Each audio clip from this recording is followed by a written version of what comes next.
बिस्मिल्लाहिर्रहमानिर्रहीम। प्यारे भाई और बहनों, अस्सलाम वालेकुम वरहमतुल्लाहि वबरकातुहू। उम्मीद है कि आप सब खैरियत से होंगे। मैं हूं आपका मेज़बान हकीम शहबाज हुसैन नवान और आप इस वक्त देख रहे हैं Hakeem Shahbaz herbal TV on YouTube.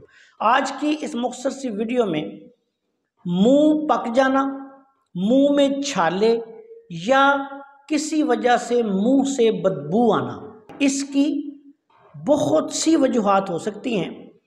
लेकिन अगर किसी को ये मसला दरपेश हो तो वो इस नुस्खा को इस्तेमाल करें, इंशाल्लाह अल्लाह फजल फरमाएगा। चंद बार ही जब आप इस दवाई को इस्तेमाल करेंगे तो इंशाल्लाह फौरी फ़ायदा शुरू हो जाएगा और मुंह के छाले भी ख़त्म हो जाएंगे और इंशाल्लाह मुंह से बदबू आना भी ठीक हो जाएगी। इस नुस्खा में सबसे पहले आपने लेनी है कबाब चीनी 1 तोला, काफूर 1 तोला, तबाशीर 1 तोला, जहर मुरा खताई 1 तोला, कत्था सफ़ेद 1 तोला, गुल सुरख ईरानी 1 तोला, ज़ीरा सफ़ेद 1 तोला, दाना इलायची खुर्द 1 तोला, मगज़ कंवल डोडा या कौल डोडा भी जिसको बोलते हैं, ये पंसारी की दुकान से मिल जाता है कौल डोडा, उसका मगज़ आपने लेना है 1 तोला।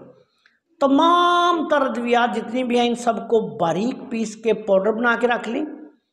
मुंह पका हुआ है, मुंह में छाले हैं, कुछ भी है, आपने इस दवाई की 2-3 चुटकियाँ सारे मुंह में लगा दें या मुंह में डाल के इसको ज़ुबान के साथ अच्छी तरह घुमा कर लुआब के साथ मिक्स करके लगाएं।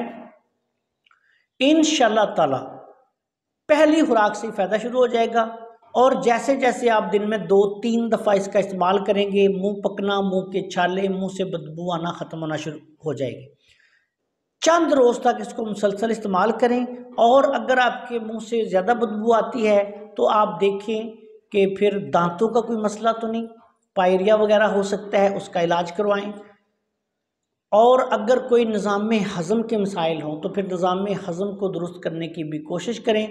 अपने किसी करीबी अच्छे मुआलिज से मिलकर अपने लिए नुस्खा तजवीज़ करवाएं और इस नुस्खा को जब आपका मुंह बिल्कुल ठीक हो जाए, चंद इंशाल्लाह दिनों में ही मुंह पकना जो है ख़त्म हो जाता है। इसके साथ साथ जो छाले वगैरह पड़े होते हैं या बाज़-औक़ात ज़ख़म बन जाते हैं, वो भी इस नुस्खा से बहुत जल्द जो है वो ठीक हो जाते हैं।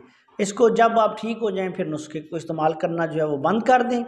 अगर किसी बंदे के मुंह से पुरानी बदबू आ रही है तो फिर ये 1-2 दफ़ा दिन में इस नुस्खा को मुंह में अच्छी तरह थोड़ा सा 1 चुटकी के बराबर दवाई ले और मुंह में अच्छी तरह जो है वो इसको ज़ुबान के साथ लगा ले ताकि सारे मुंह में जो है वो लग जाए। इंशाल्लाह कुछ अर्सा के इस्तेमाल से मुंह से बदबू आना भी ख़त्म हो जाएगी। अस्सलाम वालेकुम वरहमतुल्लाहि वबरकातुहू।